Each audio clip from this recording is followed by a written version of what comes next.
Well, this has become a huge story. You know this whole IRS thing apparently targeting conservative groups like the Tea Party? Well, you know it's bad when President Obama says, hey, why don't we talk about Benghazi? Anybody have a question about Benghazi? Late Night Comics having fun. My next guests are not smiling. Penny Nance is president and CEO of Concerned Women of America. It's a conservative group targeted by the Clinton-era IRS.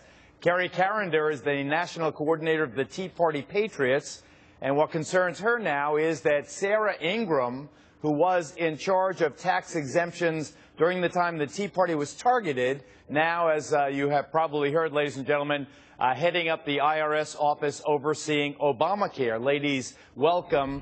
Carrie, why does Sarah Ingram's new job bother you so? Well, Obamacare, the enforcement is going to come out of the IRS, and if the woman who was in charge while people were targeted for their political ideologies, goes over and is now in charge of that portion of the IRS, the Obamacare part of IRS, then how do we know that our sensitive health information is safe there? Is it going to be exploited? Are we going to be discriminated against again based on our health? I mean, these are life and death decisions now, not just tax questions. So you're fearful that she would breach the most basic confidences and use your health information for political purposes as well? Well, she was in charge. I don't know if she personally did it or not at the IRS, but she was in charge, and if she's in charge again, how do we know? There's no possible way to know or to trust this woman, to know that she's not going to be in charge of another breach of confidence and confidential information. It's very serious. And Penny Nance, your basic position is that you know, this has been going on in Democratic administration since the 90s?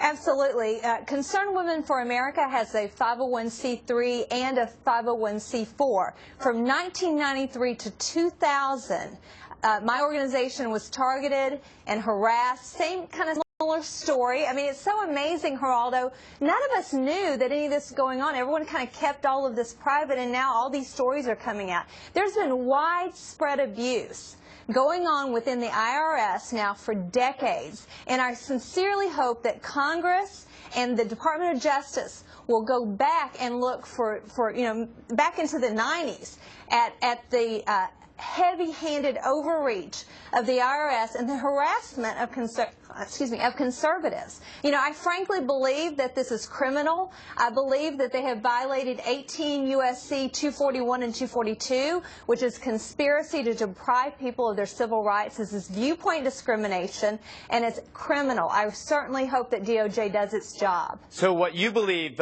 Penny, is that they've done this you know, for a generation now. But Yes. What about the charge that during the Bush administration it was the NAACP and similar groups, civil rights type groups that were targeted? You know, I don't know about that. I only know about our experience and what I'm hearing now. Anyone, it's wrong no matter who does it. Exactly. Viewpoint discrimination is wrong. The government, under the color of law, harassing organizations, private citizens based on their viewpoint is wrong, and it's even criminal. And Geraldo, we have Kelly, hundreds of groups that are now coming forward, local Tea Party groups. My group, Tea Party Patriots, was affected. We were victimized. We were discriminated against.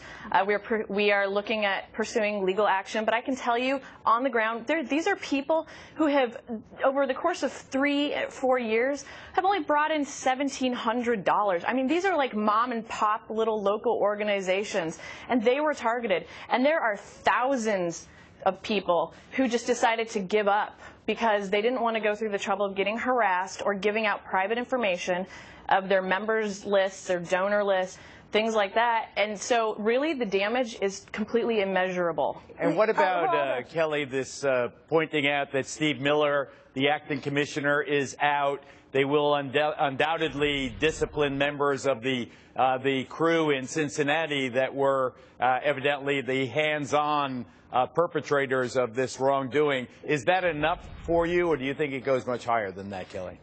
I believe it goes far beyond in breadth and depth and possibly in height up through the administration or through the Treasury Department. And I'm sorry, but a guy who's going to retire in a month anyways, who's going to get his full retirement, He's not going to be punished for this at all. So he retires a month early. This has to stop. You know, Peggy Noonan wrote today, if this doesn't stop now, it will never stop. And the next president, whether they be Republican or Democrat, people are going to continue to be targeted and discriminated against by their government. And we're talking about the First Amendment of the United States, of our Constitution of the United States. That right we cannot allow this to happen. I mean, I get emotional about it. You know, I'm 7 months pregnant, and I am fighting for my child's right to freely speak when she wants to, and particularly on political issues. If you can't criticize your government, then where are we? Well, all I can say, Kelly, is congratulations on the coming daughter. I guess you've given it away, so we'll send you pink ribbons. Congratulations on that. We'll continue to follow. If you do file a lawsuit, certainly we'll report that. But thank you, Kelly and Penny, both for coming on. Ladies, thank you. Thank you for having me. Up next, a member of the Oversight Committee who believes crimes may have been committed after this.